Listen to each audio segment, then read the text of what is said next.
Assalamualaikum warahmatullahi wabarakatuh. Jamaah dimanapun berada, jangan lupa dukung dan tonton terus channel Masjid Agung At-Taqwa Kota Cani. Tonton, subscribe, like, share, and comment. Assalamualaikum warahmatullahi wabarakatuh. Assalamualaikum warahmatullahi wabarakatuh. Bismillah wassalatu wassalam ala rasulillahi wa ala alihi wa sahbihi wa mawalah wa ba'd. Alhamdulillah, syukur kepada Allah Rabbul Alamin. Salawat serta salam kepada junjungan alam yang mulia baginda Rasulullah sallallahu alaihi wasallam. Yang kami muliakan Abuya Marwan Hasrudi yang sudah membimbing jamaah dalam melaksanakan salat sunat tasbih. Semoga dengan salat sunat tasbih tadi iman kita senantiasa terjaga sampai dengan akhir hayat kita semuanya. Amin ya rabbal alamin. Yang kami muliakan bapak-bapak dan ibu-ibu yang sudah hadir, jamaah tetap dalam kegiatan salat sunat tasbih. Semoga tetap istiqomah sampai kepada akhir hayat. Amin ya rabbal alamin. Alhamdulillah, pada kesempatan kali ini kami ingin menyampaikan sedikit mengenai masalah tasawufnya. Kitab ini kita ambil daripada termasuk kitab induk tasawuf, di mana di sini menceritakan tentang kemurnian dan kebersihan hati, supaya ibadah yang kita lakukan, baik itu harakatun jismiyah, gerak daripada tubuh kita, bersamaan dengan gerak hati, sehingga ibadah yang dilakukan oleh tubuh dan ibadah yang dilakukan oleh hati kita itu dia bertemu. Jangan sampai ibadah yang dilakukan oleh tubuh itu menghadap wajahnya kepada kiblat, sedangkan wajah hatinya entah kemana. Kan ada sebagian di antara kita begitu, yaitu ketika wajah mukanya menghadap kepada Ka'bah, tetapi wajah hatinya entah kemana.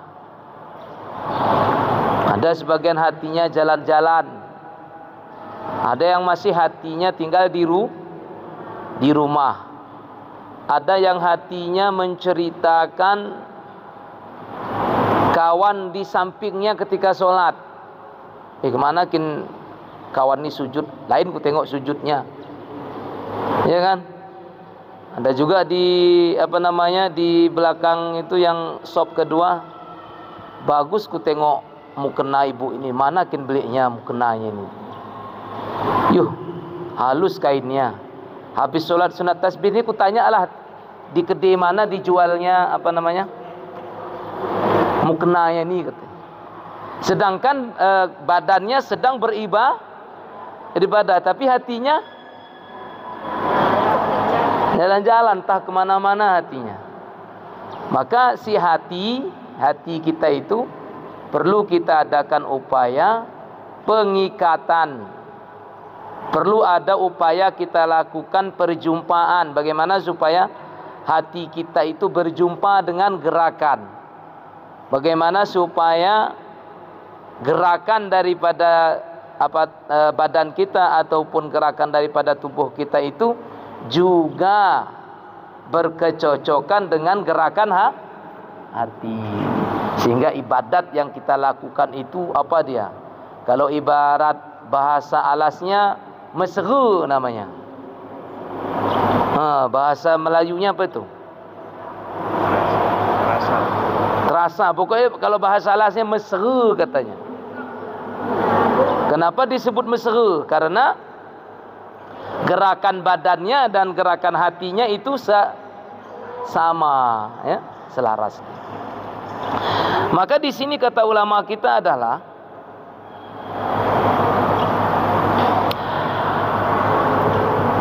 nusukul akhdha bi kulli maslikin min fadaili min ghairil mura'atin li ghairi dzalik. Di sini oleh ulama kita mengatakan sesungguhnya ibadah itu adalah mengambil semua jalan. Jadi yang disebut sebagai ibadah adalah mengambil dengan semua jalan. Apa maknanya ibadah itu mengambil kepada semua jalan? Ada sebahagian orang itu beribadah, dia dengan jalan rajin melaksanakan ibadah. Sholat sunat dia perbanyak, baca Quran dia perbanyak, kemudian ibadah-ibadah yang lain dia perbanyak. Berarti dia mengambil ibadahnya dengan jalan ibadah. Ada yang mengambil jalan ibadah itu melalui warok. Apa itu warok? Warok itu menahan diri daripada barang yang haram. Siapa contoh orang yang warok? Contoh orang yang warok adalah misalnya dia PNS, ada mobilnya plat merah, begitu habis jam kantor plat merah itu nggak pakainya lagi. Diparkirkannya mobil plat merah tadi, pakainya mobil aslinya. Nah, itu termasuk contoh orang yang warok. Dia punya 2 mobil, satu mobil plat merah atau Hondanya plat merah, itu dipakainya untuk urusan kantor aja. Enggak bawanya kemana? Enggak bawanya ke pemamanan, enggak. Pemamanan enggak bawanya. Begitu pulang dia dari kantor, plat merah itu dia pakainya apa namanya? Diparkirkannya, pakainya plat hitam. Bukan plat merah itu, terus digantinya sama. Makanya kadang-kadang sering kita temui plat merah itu ada plat hitam simpannya di mobilnya itu. Ah, itu berarti kurang warok orangnya. Ah, itu ada orang beribadah, dia mengambil jalan ibadah tadi kan, sholat sunat, kemudian zikir pagi petang, baca sholawat, kemudian hadir dalam kegiatan seperti ini. Itu jalan dia beribadah. Ada orang dia ambil jalan dengan menjauhi barang yang haram. Jangankan barang yang haram, oleh ulama dikatakan barang yang subhat pun dia jauhi. Barang yang enggak jelas dia jauhi. Contoh misal macam ibu-ibu yang hadir di sini. Ketika kita pemamanan, sebenarnya hak kita berapa hidangan? 1 kan? Kenapa kaum ibu ambil 5 hidangan?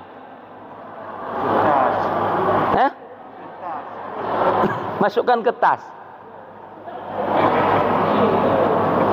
Makanya saya kan setiap pemamanan saya perhatikan itu. Kenapa kaum ibu pemamanan selalu bawa tas? Saya tanya juga orang rumah, kenapa kini ibu-ibu itu bawa tas? Itu ngambil hidangan. Udah datang 2 hidangan kan? Memang kaum ibu banyak ya? Banyak, tapi yang di sini enggak kan? Ada enggak begitu? Jujur aja Bu, ada enggak? Jujur aja Bu, kalau ada mekalih bahasa alasnya. Ada enggak? Pergi pemamanan bawa plastik, karet. Begitu nanti sampai, datang dah, aku mangga buah hari. Datang kan? Habis tu ambilnya lagi, ada mangga ada katanya. Udah 5 hidangan. Kalau ada ibu-ibu pergi 50 orang, 1 orang 5 hidangan, berapa hidangan itu? Itu berarti belum warok. Anda ribeti ulang nang ibu. Kami malor, kami paha, kami tadi kepe malah hendak kami mbah. Ya, ada yang beribadah itu melalui jalan warok. Ada juga yang beribadah itu melalui jalan disebut dengan jalannya muzahadah. Apa itu muzahadah? Dia bersungguh-sungguh. Maksudnya bagaimana? Orang yang bermujahadah itu meninggalkan meminta tolong. Misalnya contoh, ada rumahnya, atapnya rumbia misalnya, kemudian dindingnya kumbar, tanahnya pun lantai. Asal sudah bisa dia tinggal di situ, dia meninggalkan meminta-minta, tidak mau dia minta-minta. Apa yang ada dia terima. Misalnya dia makan hari ini, adakan dia makan hari ini, makan dia.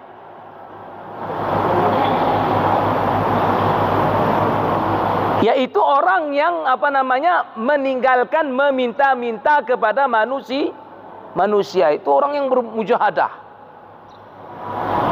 Dia menjalani kehidupan yang bisa kita katakan sangat-sangat sederhana. Misalnya dia punya Honda legenda model lama. Udah itu aja dipakainya.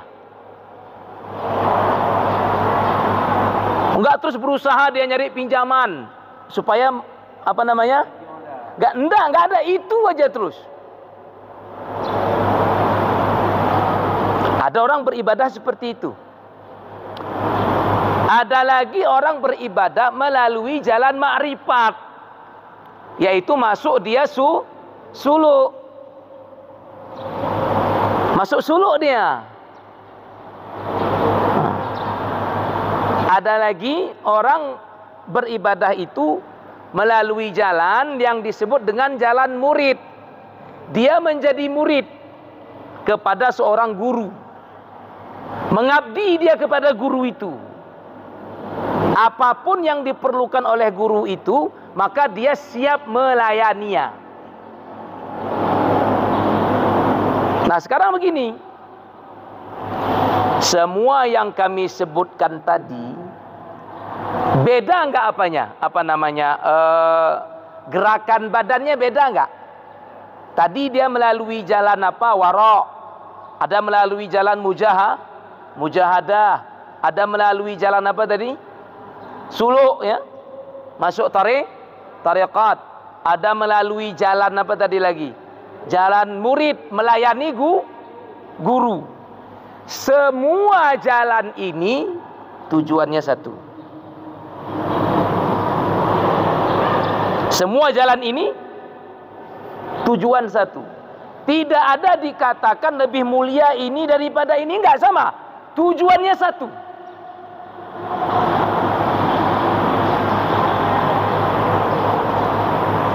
Jangan nanti misal begini. Ada ini, hati-hati ya, ini di Aceh Tenggara mulai berkembang ini. Apa mulai berkembang di Aceh Tenggara?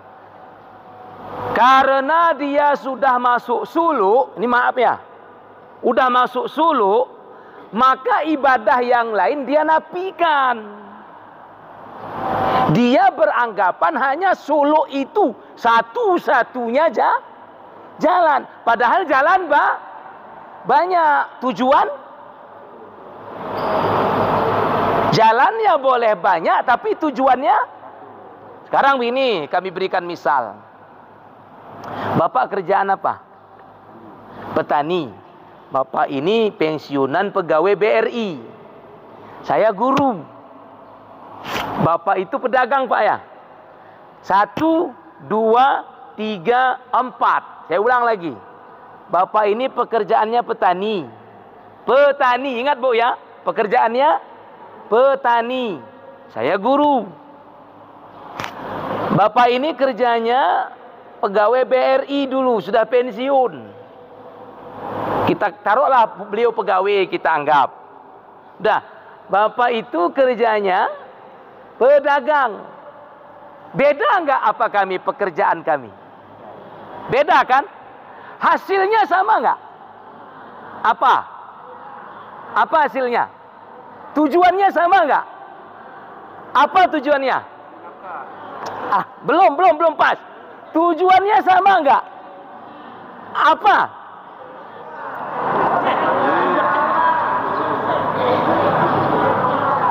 Ya, ini jujur aja dulu, jujur aja. Ini Kami ini satu, Saya tadi guru kan.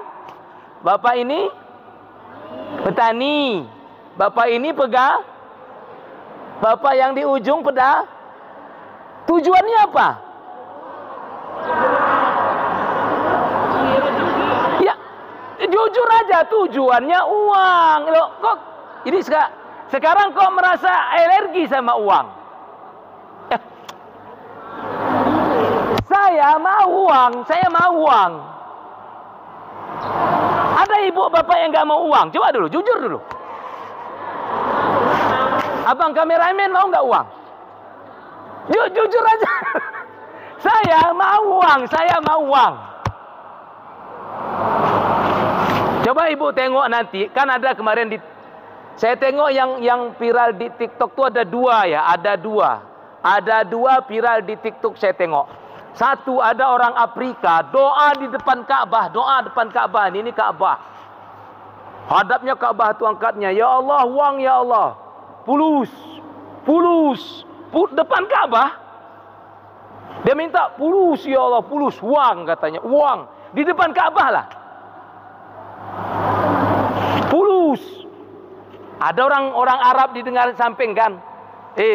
Jangan kau doa macam itu. Berdoalah Rabbana atina fid dunya hasanah wa fil.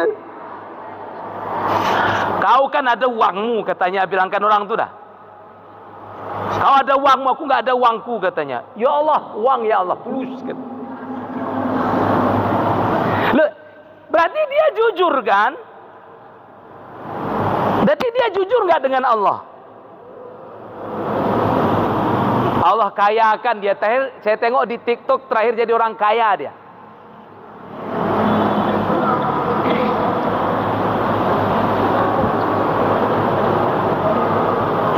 Sekarang begini ya maknanya. Kepada Allah itu bahasa alasnya, kepada Allah itu bahasa alasnya, jangan melembung-lembung, jangan mekire-kire. Paham nggak maksudnya itu? Langsung.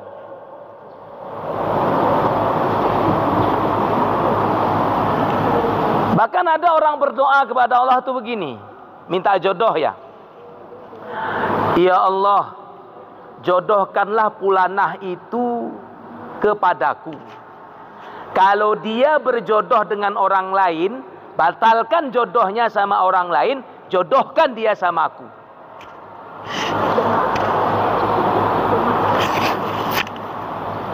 Ada kisah itu, ada seorang murid, saya cerita murid tadi kan. Ada seorang murid, dia udah lama nggak nikah, dia. Bilangnya sama buyanya, Buya, aku ini udah lama lah nggak nikah, umurku pun udah tua. Ada kepingin aku anak gadis di daerah sana itu, cantik orangnya Buya. Tapi aku kan wajahku nggak cantik, nggak ganteng.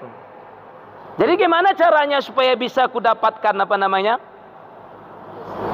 gadis apa? Nggak ada diajar Buya doa Nabi Yusuf, nggak diajarnya doa Nabi Yusuf. Nggak diajarinya pelet, nggak ada.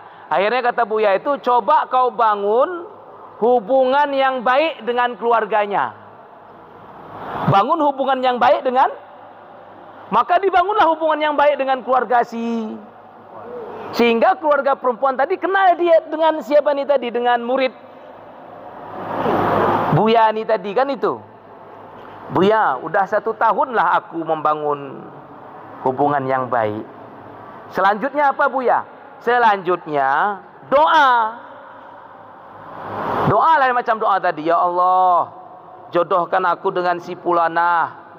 Kalau si fulanah berjodoh sama orang lain, batalkan jodohnya dengan orang lain, jodohkan sama aku. Kan begitu isi hatinya. Hah? Berarti dia jujur nggak? Jujur nggak dia? Jujur kan, nggak ada yang dia sembuh. 1 tahun berdoa. Setelah berdoa 1 tahun, dibilangnya sama Buya katanya, udah 1 tahun lah aku berdoa. Selanjutnya apa? Kata Buyanya, lamar. Lamarnya lah. Begitu dilamar, kebetulan perempuan ini mamaknya itu sudah janda. Jadi begitu dilamar nangis mamak si perempuan ini. Anakku kenapa? Kenapa enggak aku kau lamar katanya? Kok mesti anakku?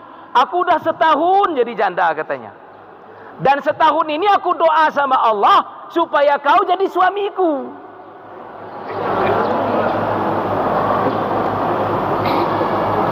Berarti doanya laga enggak nih? Ternyata si keluarga gadis tadi mamaknya berdoa juga kepada Allah supaya laki-laki tadi, murid Buya tadi jadi sedangkan murid Buya tadi doa supaya anaknya jadi istrinya. Nangislah mamak perempuan tadi, kenapa enggak aku aja kau lamar? Udah setahun aku nunggu-nunggu kau lamar katanya. Akhirnya iyalah Bu katanya, aku tanya dulu sama Buya aku katanya. Akhirnya Buya ini gimana di Buya kata muridnya tadi.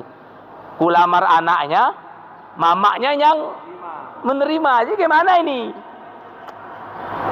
Ya coba istiharah. Maka sholat istiharah lah murid Buya sholat. Akhirnya laporan, gimana kata Buyanya? Udahlah Buya, nggak dapat anaknya, mamaknya pun jadi kata. Berarti dia sudah ikhlas kan? Akhirnya diurus semua. Ya, mahar sudah dikasihkan, uang apanya sudah dikasihkan, undangan sudah disebar, masakan sudah disiapkan. 1 hari menjelang pernikahan, meninggallah calon istrinya tadi. Sampai ajalnya. Undangan sudah disebar. Makanan sudah disiapkan. Akhirnya musyawarah lah keluarga apa namanya? Keluarga apa namanya? Keluarga sebelumnya ada yang ketinggalan. Apa ketinggalan? Begitu dia tahu mamak daripada gadis tadi ingin dilamar sama dia, doa dia sama Allah, ya Allah, ndakin salah lapor malaikatmu. Yang ku minta itu anaknya, bukan mamaknya. Salah lapor malaikat ya Allah, bukan itu, bukan kata. Akhirnya sampailah lanjutan dari sampai ikhlas dia kan. Akhirnya begitu menerima menerima lamaran tadi, kemudian menerima mamaknya, akhirnya 1 hari meninggal mamaknya, musyawarah keluarganya. Digantikan oleh gadis tadilah mamaknya. Yang dia itulah penggantinya. Nikah, begitu nikah, ya Allah, pas, enggak salah lapor malaikat katanya. Pas, malaikat tidak salah lah. Nah, begini maksudnya, supaya kita kepada Allah dalam beribadah itu jangan lagi jangan ada yang ditutup-tutupi.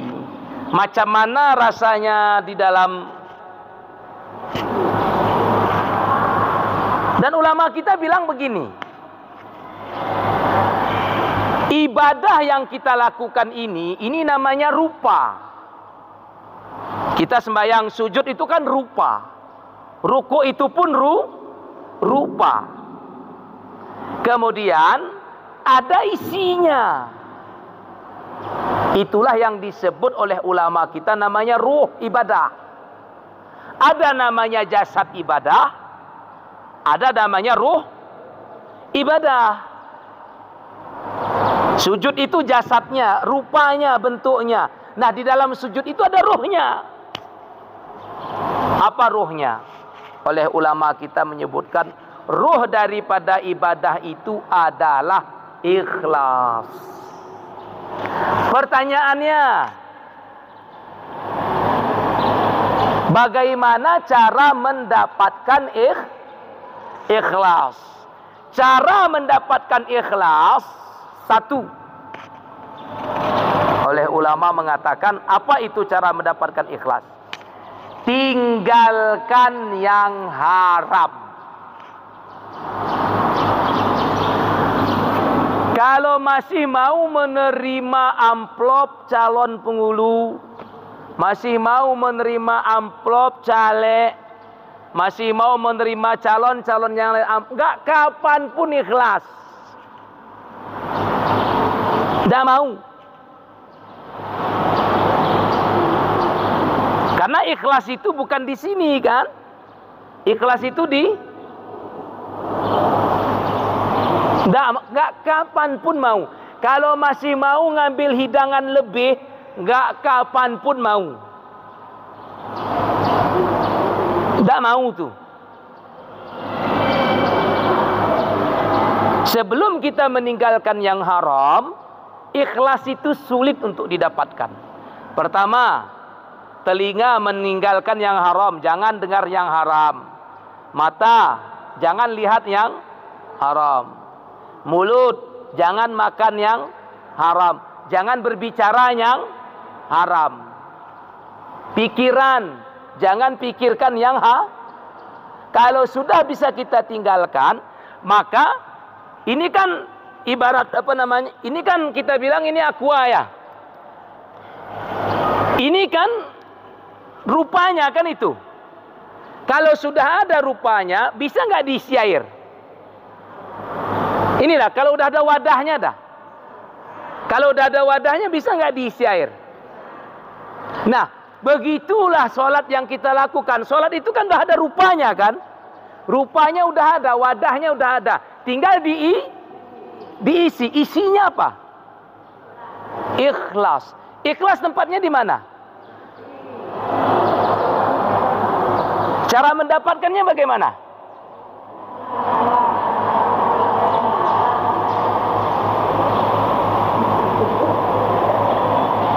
Karena ikhlas bukan di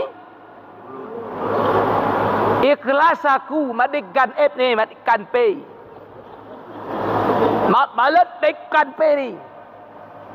Apalagi sering-sering diucapkannya, go ikhlas aku. Pergi dia ke sana lagi, go ikhlas aku. Pergi dia ke sana lagi, go ikhlas aku. Karena orang ikhlas itu enggak ngomong.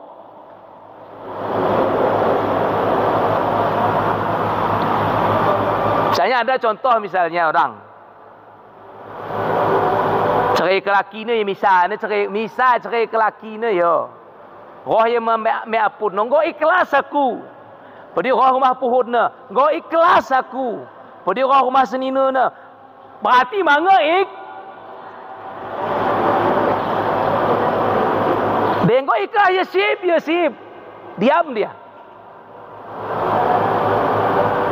Makanya tadi kan ini kita buat apa? Kalau ibarat orang alas bilang begini.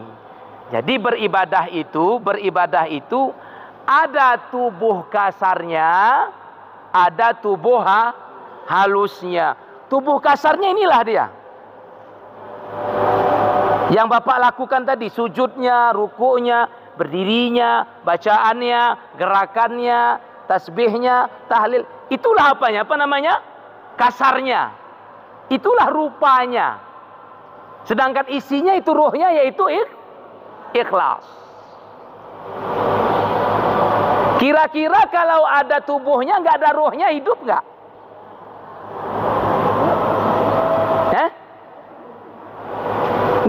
Nggak ada ruhnya, hidup nggak? Nggak kan? Sekarang ruhnya ada, lembaganya nggak ada. Kemana dimasukkan ruhnya itu? Bisa nggak? Nggak bisa. Harus dua-duanya.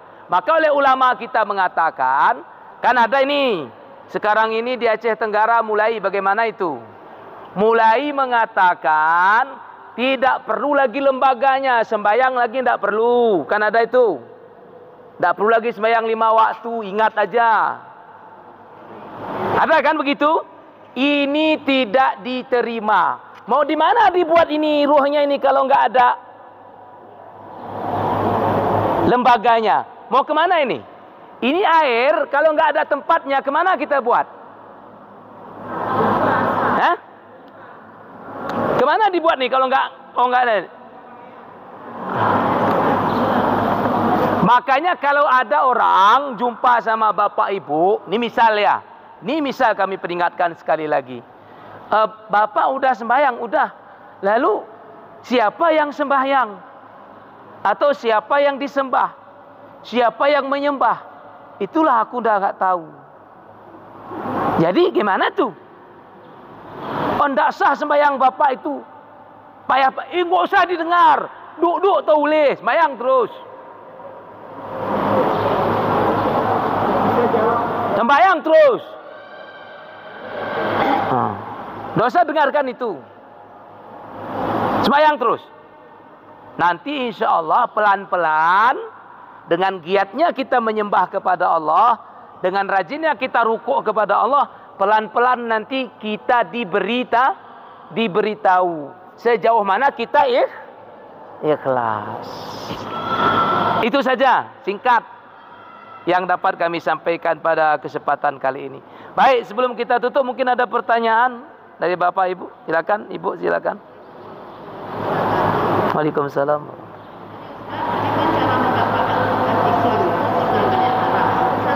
Satu. Itu aja dulu. Itu aja dulu. Termasuk salah satu contohnya apa tadi, Bu?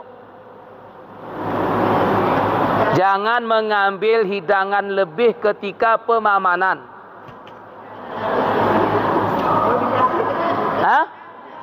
Minta sama yang punya hajat Tuan Sukut. Kan gonggo kita buatkan dah 5 kan. Wahai Tuan Sukut, ame polan, ku buatkan 5 dana. Kau selengi di. Mengizin kau bilang. Ini kan punya ya. Nek, apabila putok senduk ya kunai isim dosa. Putok senduk na. Habis hidangannya. Malu dia. Siapa yang berdosa?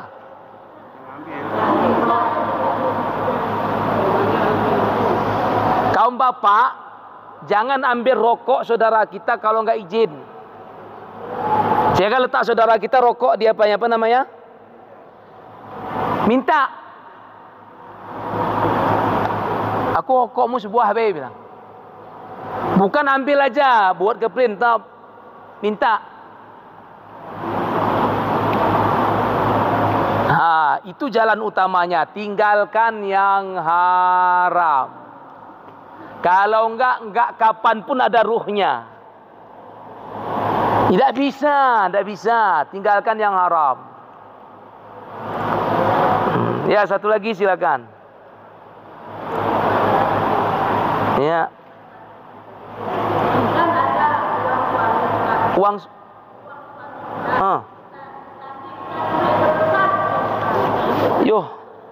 curi uang suami ya. Sebabnya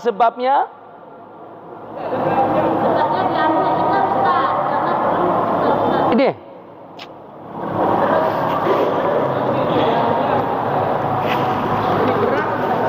Kalau untuk kebutuhan pokok, beli beras misalnya, bayar token listrik, pokok lah, kebutuhan pokok misalnya. Sedangkan suaminya pelit misalnya, boleh sekedar kebutuhan pokok. Sekedar kebutuhan pokok, bukan beli emas. Bukan beli emas. Jangan, kebutuhan pokok boleh. Ya. Gimana? Kebutuhan pokok. Kebutuhan pokok boleh. Kalau suaminya pelit. Tapi kalau beli emas, beli apa lagi? Beli yang lain-lain lah. Selain kebutuhan pokok, tidak boleh.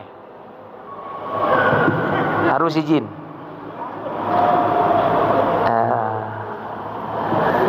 Baik Ibu, demikianlah yang dapat kami sampaikan pada kesempatan kali ini. Mudah-mudahan ada manfaatnya bagi kami sendiri, khususnya kepada ibu dan bapak sekalian. Baik, semoga semua amal ibadat kita diterima oleh Allah. Mari kita sempurnakan dengan subhanaka rabbika rabbil izzati amma yasifun wa salamun alal mursalin walhamdulillahi rabbil alamin. Assalamualaikum warahmatullahi wabarakatuh.